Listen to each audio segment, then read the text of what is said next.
All right, so here's my Honda Fit 2015. Let's see, let's look at this right here. Actually, before I do that, let's look at the, oops, where's the odometer? There's just the odometer. So I rode over 100,000 miles. In the last week and a half, I've driven the car over 7,000 miles. So that's a lot. That's like, for me, that's like a year's worth of driving. So I did 2 road trips on it. But anyways, when I left, the oil, what was that? The oil service was at 40% on the last road trip, which is over 5,000 miles. So it's like I was still thinking about changing the oil, but I was like, yeah, I'm just gonna ride it and go over. So anyways, it went down to 0, and now it's at negative 484 miles. Past the oil change, the oil change. And let's see, service A and 1 and 4. I think it's I think that's for an oil change, maybe a tire rotation, and I'm not sure what else. It tells you in the owner's manual. I'm not gonna go over that right now. But anyways, let's look at what's going on.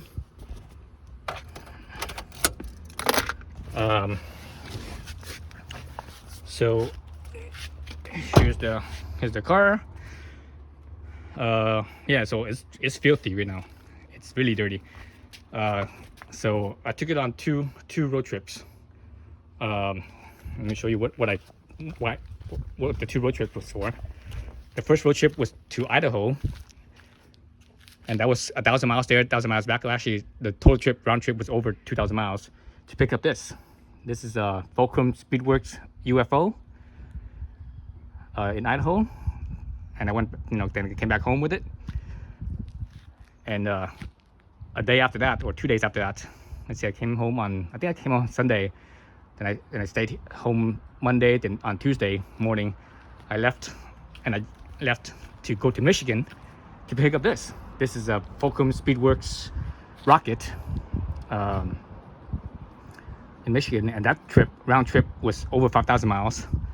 So basically, in those, and that was five days for this trip, and 2 days for that trip. So that was basically total 7 days, and I literally drove over 7,000 miles in both those trips. I think it was like 7,200, somewhere in that ballpark, maybe 300.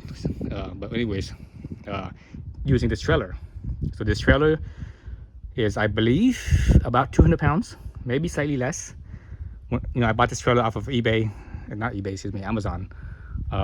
The base trailer, I think they listed it at the trailer at about 130 pounds. I added the spare tire. I added the rubber keel stopper. I added the jack and the winch.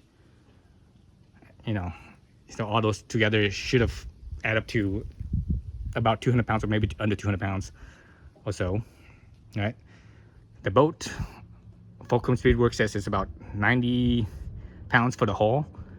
Then plus the mass and all that stuff. Let's call it, I don't know, 130 pounds. So you're looking at like about 300 pounds, or a little bit over 300 pounds for this.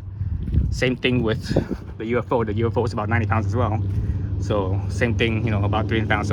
So both trips, on those over 7,000 miles, obviously on the way there, the trailer was empty. By the way back, it was holding the boats.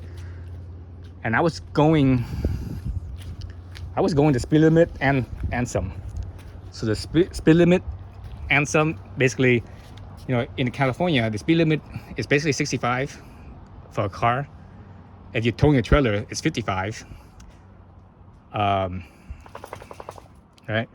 But I was going faster than 55. I was basically following the flow of traffic, which is, 70 plus miles an hour. So in the other states, when you go to like Nevada, Utah, Wyoming, those 3 states, their speed limit on the interstate is 80 miles an hour, and everyone was doing like 85 or so. So I was going at 85. So basically, I was doing like speed limit plus 5. Then once I got into what was it? Iowa, Illinois, and Michigan, and also Idaho, those states, their speed limit is about 75. So still faster than California. But anyways, the whole time, the point is the whole time I was doing the speed limit and some, the whole way, I didn't back off at all, except for when I saw cops, and then I dropped down to the speed limit. But I was going fast the whole time. The car did fine towing, that the 300 pounds. I had no problems. Even when I was going through a thunderstorm, it was windy, and the car was being blown around. I was still going at full speed, at the speed limit, and the car did fine. So the car handles just fine. The tires, oh man, these tires, I love these tires. These Bridgestone Quad Track. These are the one with the that chevron tread pattern. These things did amazing in the thunderstorm with the wall of water. I did full speed and I didn't feel any hydroplane, nothing. So fantastic tires. Car handled perfectly fine. Everything felt good. So 100,000 miles. Car did great. I'm about to actually change the oil right now and go over some maintenance. But on my way, somewhere in Michigan, or I'm not sure if it was Michigan or Illinois, somewhere there was I had went through the tail end of a thunderstorm, and there was something in the road, some debris. I wasn't sure what it is, and I hit the car. But I didn't feel, I hit the driver's side, but I didn't feel the suspension. I didn't feel the wheel go up. But I heard the impact though. So the impact, it hit the bottom cover, and it broke out the plastic. The plastic that held this together, it broke off, and this cover here was just dangling on the ground. But since I was driving, the wind pushed it up, so I didn't hear it. Only when I was going like parking lot speeds and stuff like that, or below 25, then I heard it rubbing a little bit. If you look at the bottom, there's not much rubbing at all, right? Look here, there's nothing on this side. This side has a little bit of rubbing, not that much. So it's so most of the time, here's the impact right there. You can see it, the impact. It was on the this side. Anyways, it broke off. It sheared off all the little retaining rivets, the plastic rivets that holds it together. All that stuff just broke off.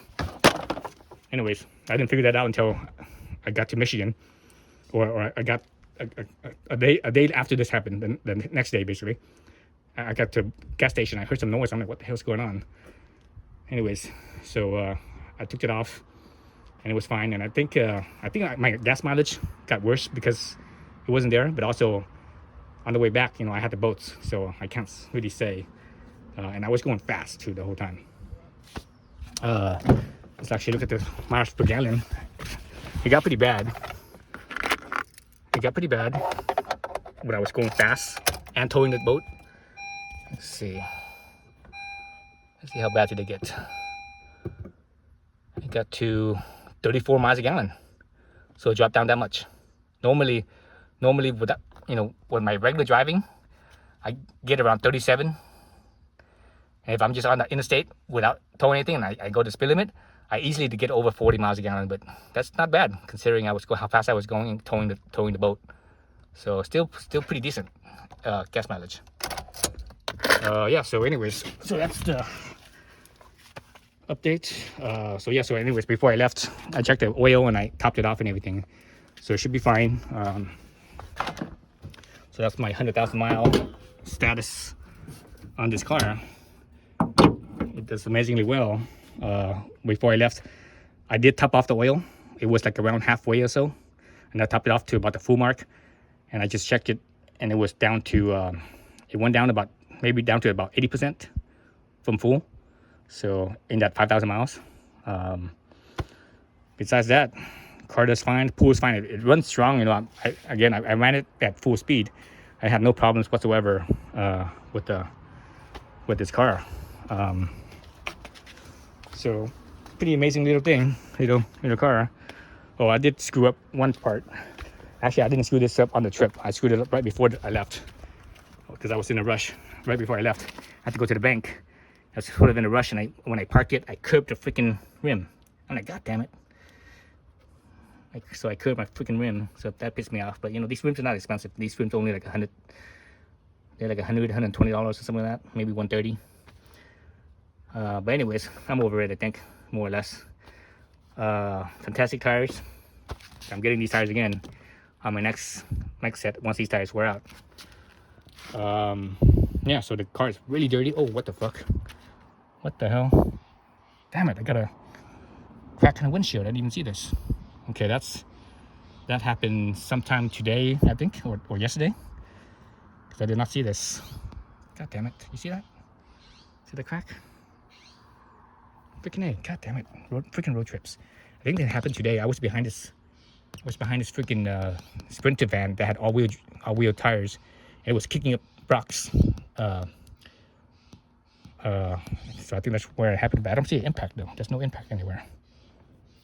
God damn it. Yeah, I don't see any impact. Motherfucker. God damn it, now I wonder how much that's gonna cost me. Anyways, fuck. That definitely happened sometime today. Because I did not notice it before today. Anyways, besides that, the car did surprisingly well. Anyways, yeah, so that's my 100,000 mile, trip.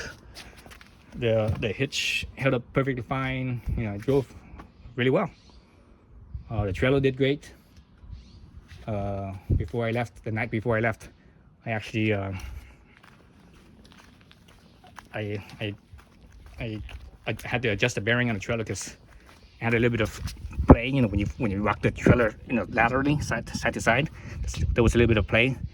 So the bearing needed to be tightened up just enough to get that play out. And I did that, and I repacked the grease, so it ran perfectly fine. And the pressure, this pressure, I think it says like you should pump it up to 60 psi. But that's only true if you're carrying like the full load. This trailer's light and the load was light, so I actually only had it at 30 psi. Right here, this maximum speed is 55. I was doing 85. I think the highest speed I got was like 95-ish when I was like accelerating to pass someone. So I got up to about 95-ish miles per hour. And I was consistently 80 plus miles an hour for like thousands of miles. So it's fine. You don't have to worry about this bullshit number. I think this is just to satisfy the California legislator. Because all the other states, they don't have a 55 speed limit for trailers. That's only for California. But anyways, yeah, so trailer does fine, tires does fine, everything does fine. Yeah, so anyways, that's the road trip, and an update on the car with the 100,000 miles and how well it does. I even stepped in the car the whole time. I have my little sleeping pad in there. You can see my sleeping bag. I stepped in it, did perfectly fine. So yeah, everything is good. Now I just need to basically change the oil, and I need to get some new.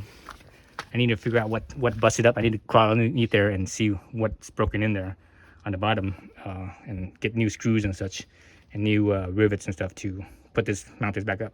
Because I think I did lose some gas mileage with this off.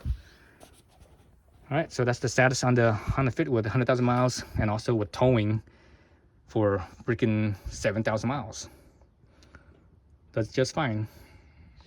Oh, also, one reason why that's great for towing is because it's a manual transmission. If this was a CVT, I would never tow with a CVT. I don't think a CVT would handle it. Maybe for locally around town it might be okay, but not what I did. I think you would blow up the CVT if you did that. Anyways, yeah, so that's the update on the Honda Fit. Thanks for watching.